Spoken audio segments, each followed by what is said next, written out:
Jesús. Jesús. Pues conocí como Chus. ¿Y apellidos? García González. ¿De dónde es? Yo nací en Vegadeo.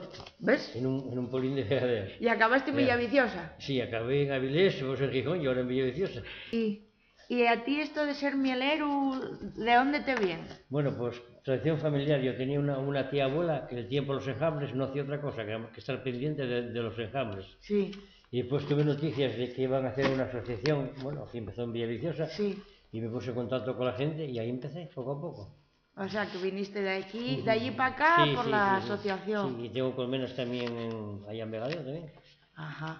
¿Y cada cuánto tienes que andar controlándoles? No, hay que ir cada poco tiempo, que tienes que hacer muchos trabajos. Esto es un trabajo de todos los días. Sí. En invierno preparas el material, y, en fin, si hay que cebar, si se ceba. ¿Qué hay que cebar? Pues si una colmena está floja y viene un invierno muy duro, que ahora no es el caso, pues les hay que apoyar un poco. Y ahora sobremanera con la velutina, que les achica mucho, que no salen al campo.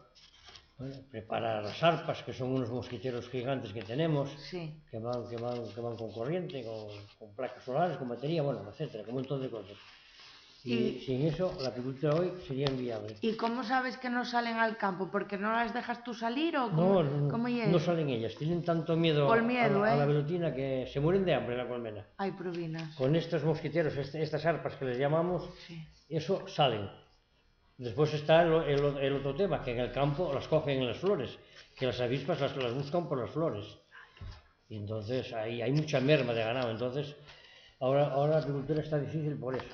Por las enfermedades que tienen otro parásito que es la varroa, que nos está haciendo mucho daño, incluso más que la velutina, pero porque no hay moléculas nuevas para tratar. Ajá. Entonces cogen resistencia y estamos en ese punto ahora.